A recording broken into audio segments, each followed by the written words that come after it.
Welcome to the Classic Cinema Society podcast. It's time to shut up and deal. I'm your host, Christopher Pistol. Every episode, I bring on a guest and discuss a classic, movie-wise. And we talk about its place in cinema history and how it holds up today-wise. That was probably like one reference too many, I think. Today I'm joined by Andrew Sweatman, and we're talking about The Apartment from 1960. Directed by Billy Wilder, The Apartment is in a lot of ways a template for romantic comedies. Guy meets girl, girl is in love with a jerk who uses guy's apartment to facilitate his affair. Hilarious misunderstandings occur. Guy professes love to girl, guy gets punched. Someone runs down a New York City street to go profess their love. It's all classic stuff. But The Apartment is peppered with an air of melancholy that keeps it from being too trite. And it's that darkness mixed with the charming wit of Billy Wilder's script that has allowed The Apartment to endure. The film tells the story of C.C. Baxter, who plans to make it all the way to the top at his insurance agency by loaning out his apartment to higher-up executives. Things get complicated when Miss Kubelik, the beautiful elevator attendant, played by Shirley MacLaine, and who Baxter has fallen for, turns out to be secretly seeing his boss. When the relationship turns sour and Miss Kubelik attempts suicide in Baxter's apartment, Baxter nurses her back to health, makes spaghetti using a tennis racket, and the two find happiness while spending Christmas together, while realizing that love doesn't need a corporate ladder. So this film was chosen by film critic / podcaster extraordinaire Andrew Sweatman. Thanks for joining me today. How's it going, Andrew? I'm good. Extraordinaire. Wow, that makes me feel very good. Thank you. Yeah, I'm doing good. How are you? I meant to ask you. I'm good. I meant to ask you about that title moniker of how I refer to you and to see if you wanted it changed, but I forgot about it. No, that's So great. hopefully that's okay. I think that's what's on my email signature, film critic and podcaster, so that works. Oh, good. Just add extraordinaire onto that. Maybe I will. Before we dive into the film today, let's get to know our guest. Tell us a little bit about yourself and a little bit about your film journey. Yeah, so as mentioned, I am a film critic, and what that means is I am in a film critics association. So but not all film critics are in associations. But anyway, I'm getting ahead of myself. I've always loved movies. I have, ever since I was a kid, found movies to be just experiences that I could really get lost in, and felt really drawn to movies at a young age. But I didn't start thinking about working. I put in quotes because it's technically a side hustle, but I really love it. With movies at all, because until 2018 is when I started the podcast, and I had kind of come through a period of I've talked a lot on my podcast about growing up very religious and sort of going through a period of growth a few years ago and kind of coming out on the other side and getting to a point of saying, okay, what am I going to do with my life? What do I actually want to do if I'm not doing what I always thought the church wanted me to do? And I found myself really getting into movie podcasts. I was just listening to tons and tons of podcasts and finally got to a point where I thought, I think I could do this and it could be a really fun creative outlet. And so that was what I started doing in 2018.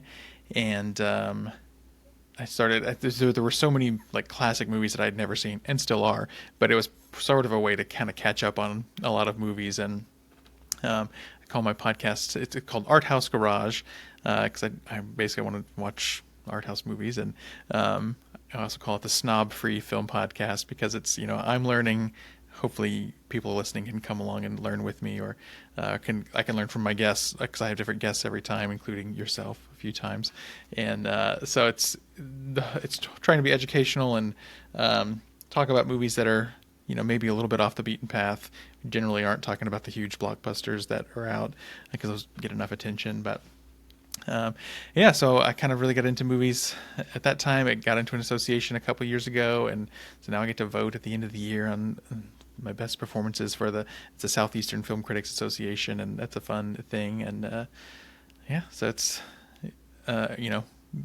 ever growing, and but still a hobby essentially, but I really love it. And yeah, that's I guess how I got into it. I really like your podcast a lot. I think we have a lot of friends who, especially in our area, we live in Hmm. like close proximity to each other, who love movies and kind of want to do the critic thing too. But a lot of them are definitely like more like big movie focused. Like Hmm. whatever the big superhero movie Yeah, or yeah. blockbuster is out. So it's really cool that you like go out of your way to focus on the art house, the indie, the stuff that's not doesn't get as much attention as everything else.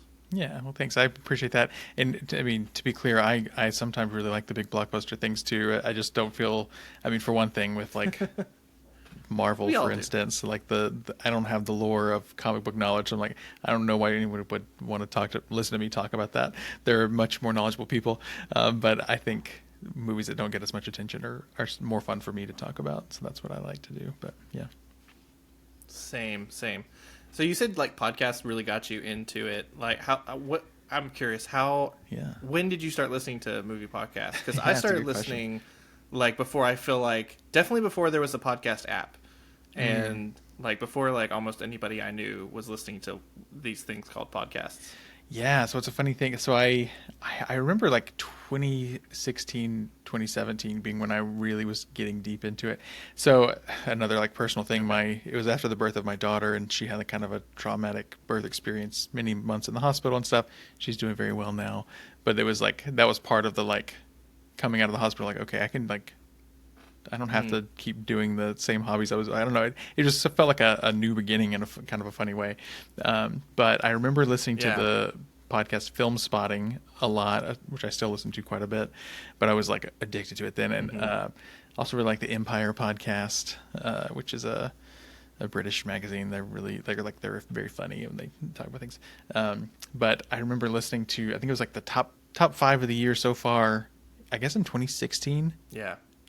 I remember them talking about The Witch, and I was just like, wow, the Mm. way they're talking about this movie, I don't think I'd even seen it yet.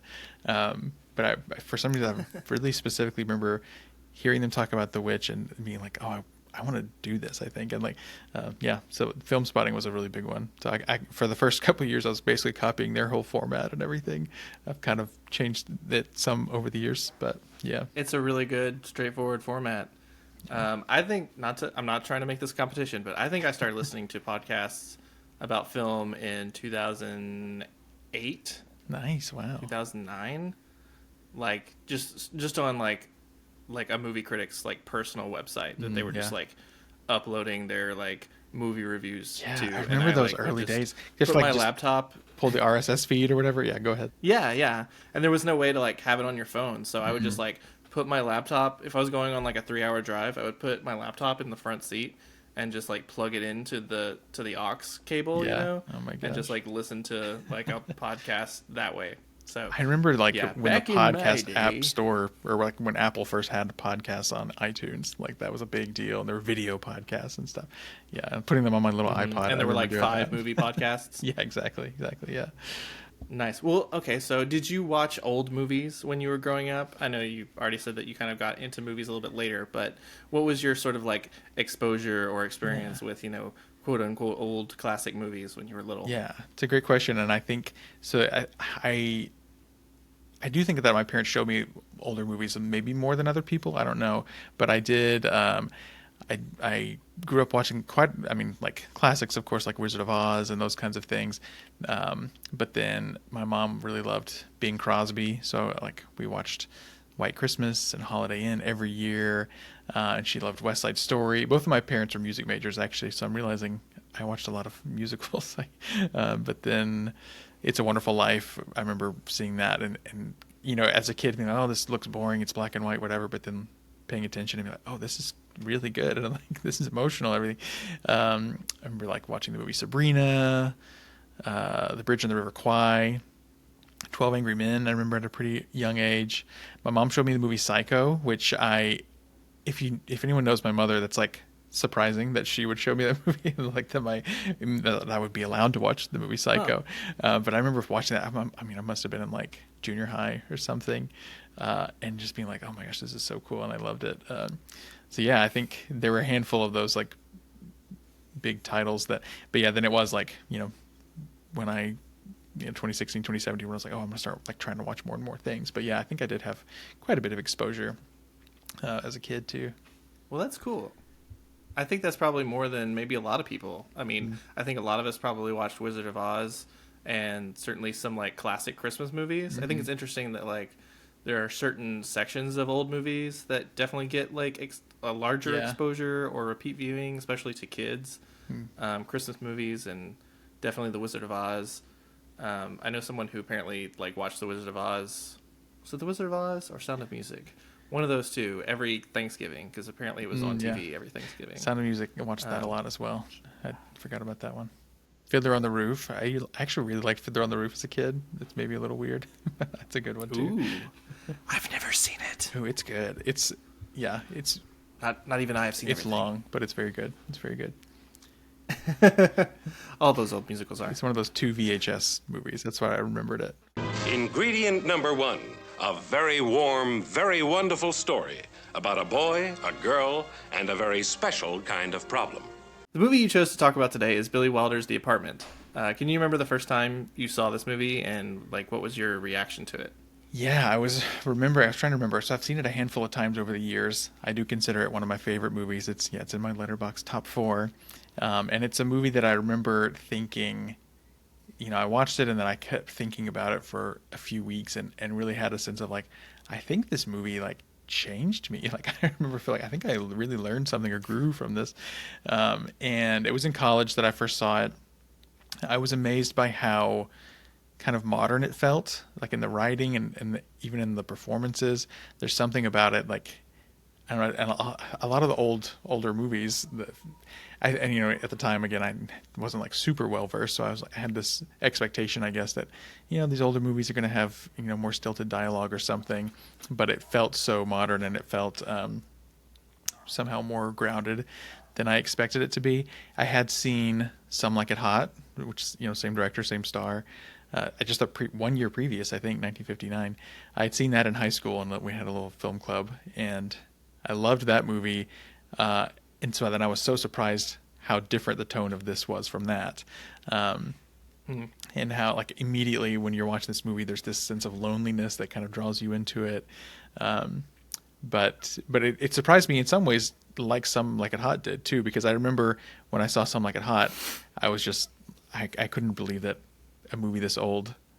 Can old movies talk about sex this way or be like sex comedies the way this way? I was just so like I'd never seen anything like that before. And then I mean this movie is a lot about sex as well, even though there's no sex in the movie like on screen. I thought that was another thing that surprised me about this movie.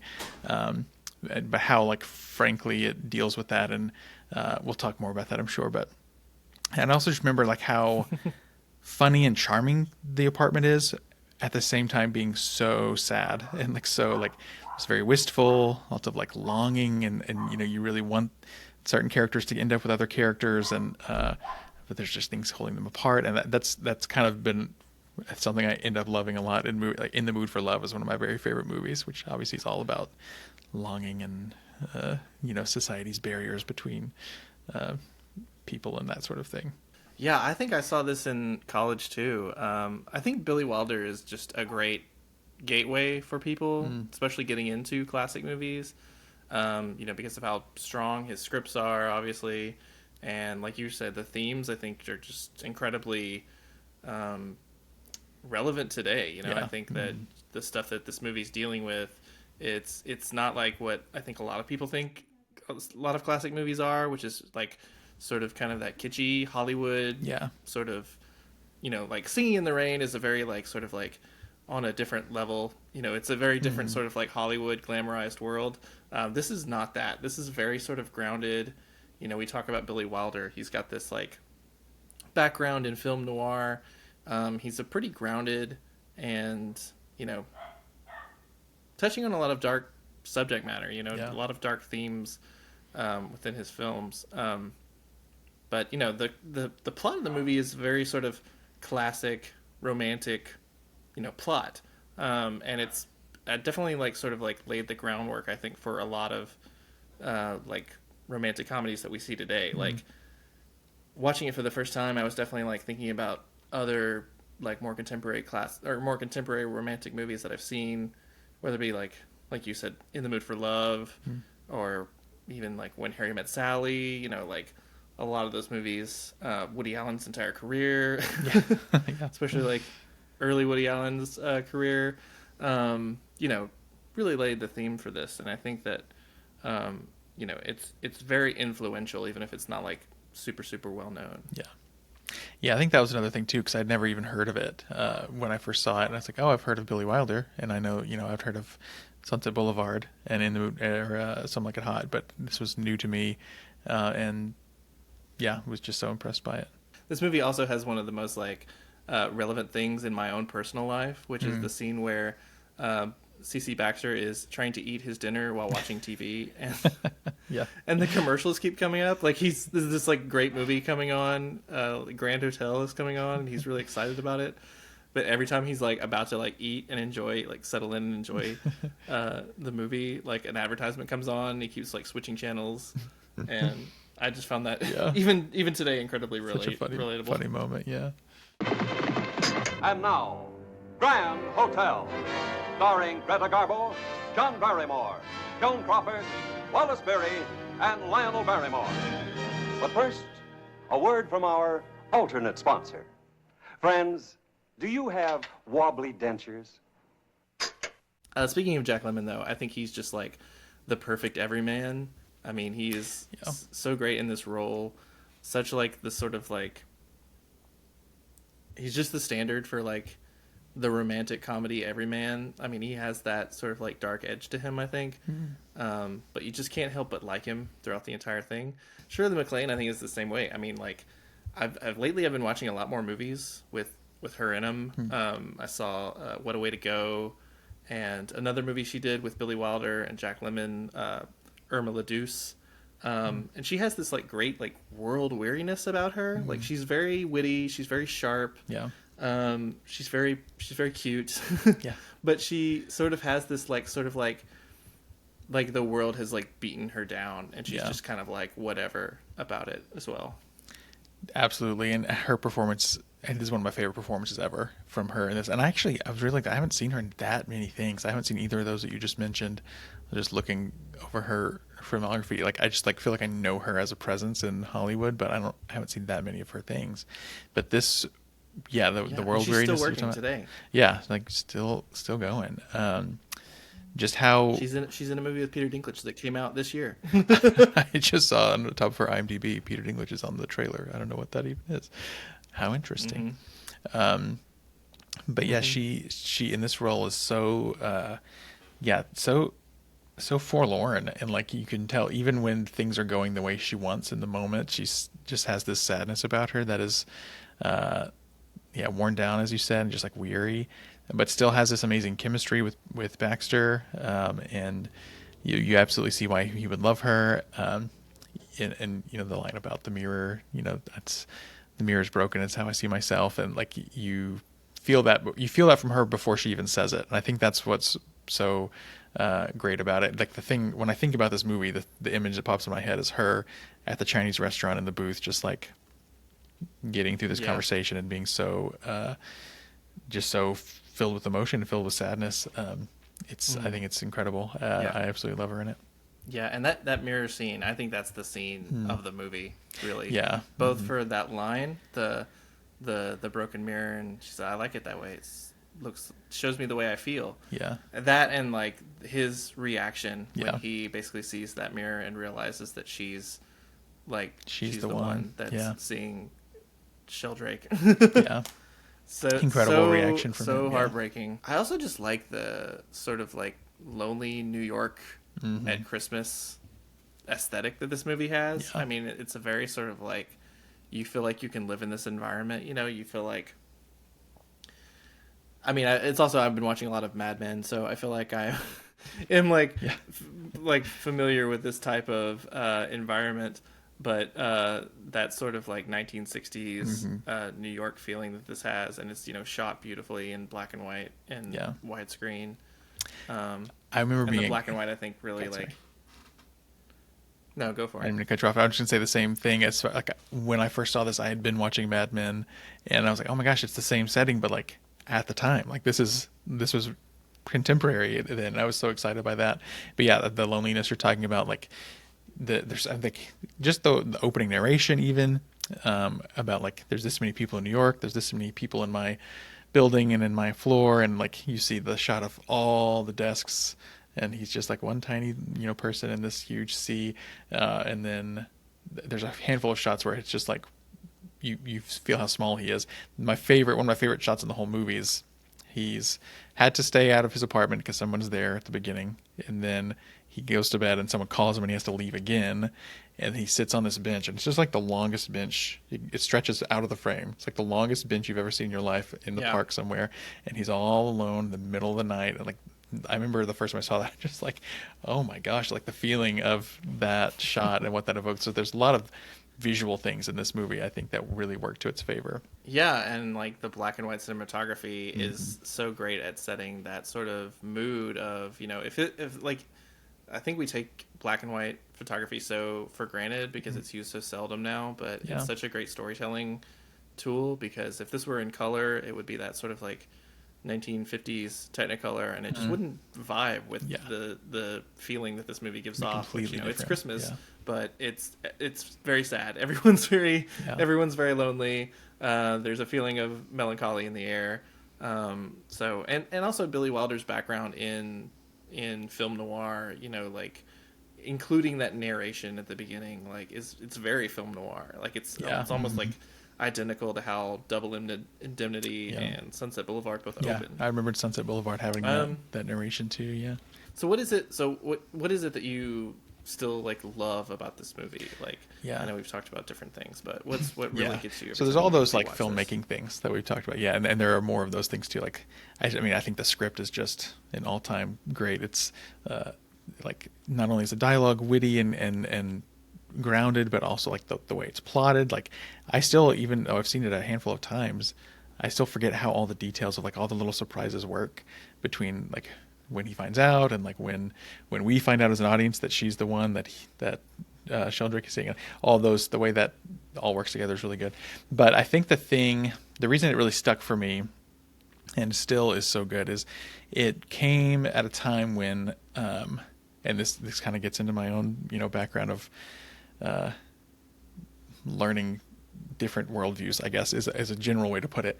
But just how much this movie empathizes with Fran, and it's like I was in a setting. I was at like a conservative Christian college when I saw this, and was raised very conservative Christian, and so I think I was just starting to like learn more about gender and sexuality, and like all I had really known up to this point was like, this is a crass thing to say, but slut shaming, like like sex is bad, and like anything around that is just like a shameful thing. So for one thing, like just the fact that Baxter like loves her even though he knows all the shit she's been doing, right? And like he kind of, and just in general, it's like kind of surprisingly, I don't know if I would call the movie sex positive, but it like it's not bathed in like a lot of shame around that. Like even the neighbors, like you're at it every night. One of my favorite lines is when I can't remember. It's like, I think it's that at the beginning when the second guy kicks him out of his house, is Mildred, he's at it again. Yeah. And like that like he has this reputation. Yeah. but it's not like they're shaming each other for those things. And so but yeah, so I think in general it was, I also grew up in a home in which like the word feminist was like a dirty word. Like the liberals want to push for equality and how bad that is, and so I was like really like learning that I completely disagree with that. Even like being in college, learning about feminist theory and different things as an English major, and then seeing this, I think it was like I've been learning the theories around this and being like, okay, yeah, I think I feel differently about how like gender roles are supposed to work, and that was like revolutionary. It sounds so naive right now to say that, but like it was revolutionary to me at the time. And then seeing this, really putting emotions to that and be like, okay, here's like how a woman who's been used and abused might feel, right? And like putting us in her shoes, and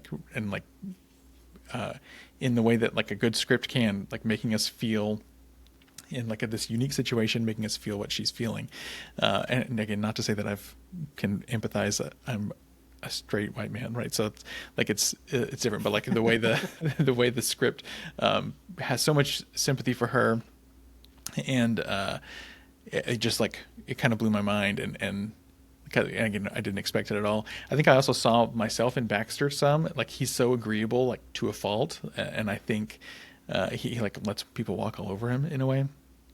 And even though he's also like, I think there's a lot of yeah, there's a little bit of Baxter, I think, in all of us lonely hearts. yeah, absolutely. And he's also like, he's actually pretty ambitious in a negative way, even more than he wants to admit to himself. So he has these flaws too, and I think all of that just came to me at the perfect time in my life, and I really credit it to like helping me like grow and change in those early days of learning about feminism, frankly, and I am so grateful that I saw it when I did, because I think it was a kind of formative thing. Yeah, I think that's really cool. I mean, I think Shirley MacLaine, I think, is funny enough, plays a lot of these type of roles, which is pretty rare for like an actress in the 60s. Like I was saying, Irma LaDouce, she is another Billy Wilder, Jack Lemmon film. She plays a prostitute who is just very sort of like open about what she does, and Jack Lemmon like falls for her, and then they end up in this sort of like relationship where he's pretending to be a wealthy billionaire so that he can like keep her off the streets, so that he can interesting. like basically keep her a one-man woman. Yeah, it's a very interesting movie. A lot of interesting things going on there. But in this movie, it's she's very sympathetic. I think so is Baxter. They're both sort of like, I was reading Roger Ebert's review of this, and he kind of pointed out the sort of like, he didn't say this, but it's a very sort of like anti-capitalist sort of like sentiment running through this, and that Baxter and Miss Kubelik are both like sort of like caught in this sort of like corporate machine of, she wants to be the boss's wife, he wants to be the boss's, underling or whatever, wants to be like as close as he can, to the top. And they're both sort of like, they're both climbing the ladder. They're both sort of like slaves to this place where they work. And I don't even know if they say like what the place does. I was just remembering, I was like, I think they say insurance. Like, I think it's like an insurance agency or something. But okay. Yeah. Okay, you're right. I had completely forgotten that until I rewatched it. Yeah. Yeah, that is like a thing where they talk about this sort of like that is a topic of conversation at one point, but it definitely doesn't matter in the long run, because like what they're fighting for is ultimately like not, or what they're working for is like not making them happy. It's both. He's like sleeping on the street, and she's taking an overdose of pills at one point. So they both sort of like are putting their own sort of like love or their relationships or feelings for each other almost to the side, so that they can sort of like get to where they want. And it's sort of like a sort of like really the sort of like crescendo of the movie is not necessarily, that's why I like that they don't like end the movie with them kissing or like a big proclamation of love, like it's very subtle, it's very sort of subdued, because I think the ultimate sort of conclusion of this is not necessarily that they are like together, but it's that they both rejected this sort of capitalist system that they were chasing after. Absolutely true. Yeah, and that was what that struck me this time watching it was, I mean, it's in a way it's almost like a Me Too movie. Like he's like obviously it's about the men in this company and like using their power for sexual means, right? And like obviously that's very much the case for her, but Baxter's in this weird situation where that's really negatively affecting him too. And just kind of watching it through a modern lens, it's like, oh, that actually still very very relevant to today, sadly. And I think the like what you said, I was like, this technically has a happy ending, but it's still like you feel very sad. Still is like the main feeling, even though they break out of the system. You're right. Like that's the happy moment, is that they found the courage to reject what was harming them. And it's like, again, just the way the script works, it's like her hearing that he is left is what gives her the courage to leave too. And like, I just love how that all plays out. And that final scene, you're right, is so good. He's so good at endings, like, because the ending of Some Like It Hot is so iconic with like the last couple lines there. And I'd forgotten exactly how this ends, but it's got a great ending too. Yeah, it's almost like he has to top himself, or at least like be like, I have to end on a line. I have to like end my movie with a line that people will say for the rest of all of time. Totally. Yeah. Like, I guess we sort of answered my last question. Yeah, I have a couple more things to say, but yeah, go ahead. Yeah. No, go for it. Yeah, so I mean, just basically, like, when I first watched this, I didn't know the term system of oppression, but like, they're both very much being oppressed by the system, and in this very Mad Men-esque, work environment that is, like, really controlling both of their lives. And I just love that it's. I think I was still is surprising to see a movie that's 60 years old that is this like relevant, and I think that's part of why it's, even though they break out of it, you still have this feeling of sadness, because it's a picture of like what the system does to people, and we know that those systems still exist, and a lot of people don't break out of it. And I think that's part of why it has such emotional weight, and it's not just a love story. Like, it's about so much more than that, and I think that's part of what gives it such sort of lasting power.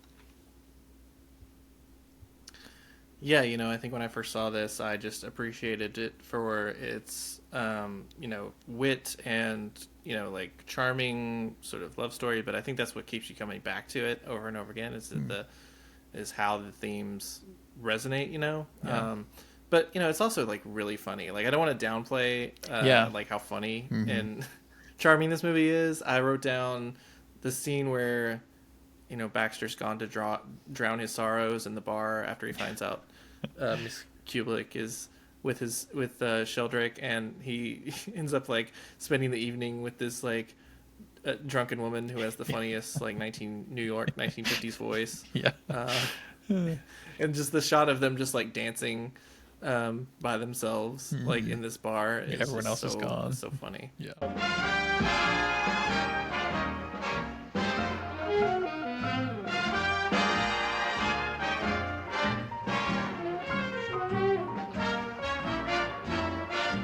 Drink up, Pop. It's closing time.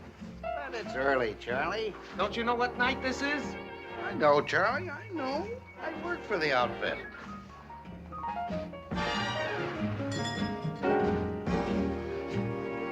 Hey, knock it off, will you? Go home.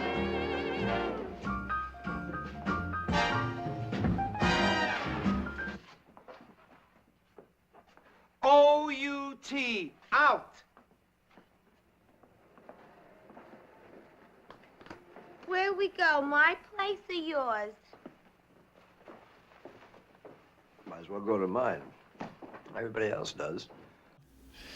Yeah, totally. Yeah, there's some really funny lines. Like, like all the stuff with the neighbor, I think is great, and like a lot of that is very funny.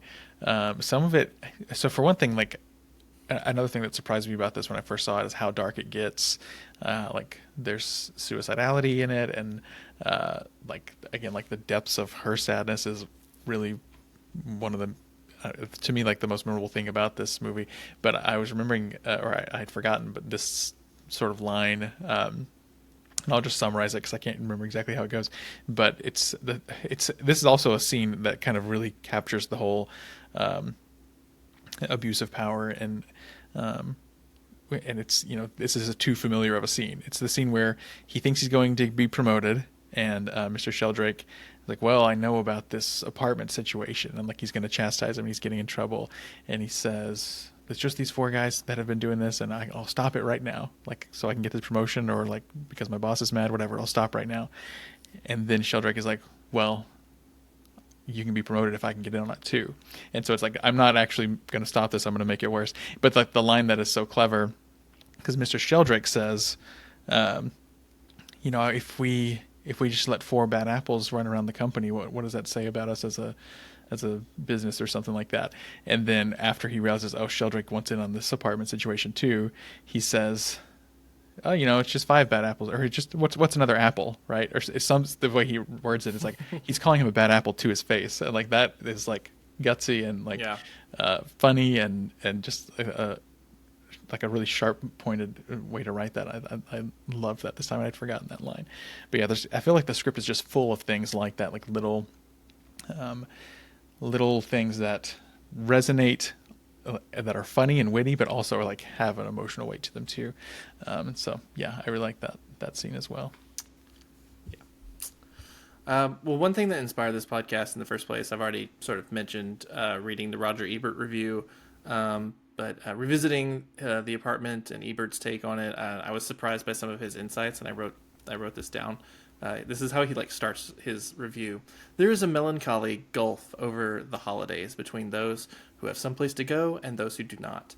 The Apartment is so affecting, partly because of that buried reason. It takes place on the shortest of the days of the year, when dusk falls swiftly and the streets are cold. When after the office party, some people go home to their families and others go home to apartments where they haven't even bothered to put up a tree. On Christmas Eve, more than any other night of the year, the lonely person feels robbed of something that was there in childhood and isn't there anymore. That is like... Wow. I haven't read that. It's wild. Deep, Roger. Like, that is... That's some heavy-handedness to kind of start with. Part of why he's so good is because you can tell that really affected him. Like that's the feeling of this movie, and he just is going to put it in his own way. Like Roger Ebert is so good, but yeah, I love that.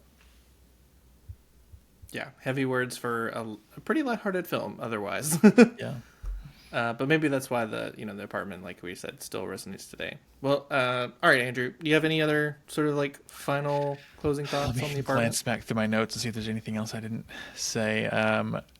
Talked about the visual things. Oh, I love the shot. There's also just heartbreaking visual moments too, like the shot of him waiting in front of the theater.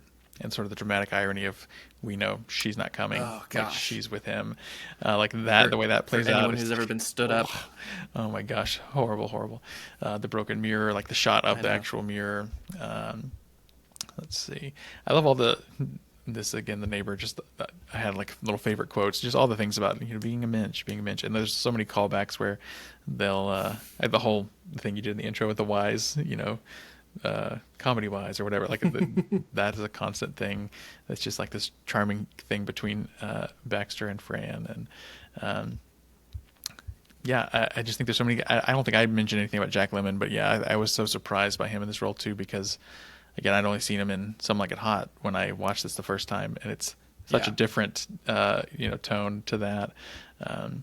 But yeah, I think that's all my little notes. But there's so many good things about this, and every time I watch it, I feel like I've realized something else that's great about it. So highly recommend this if you've never seen it.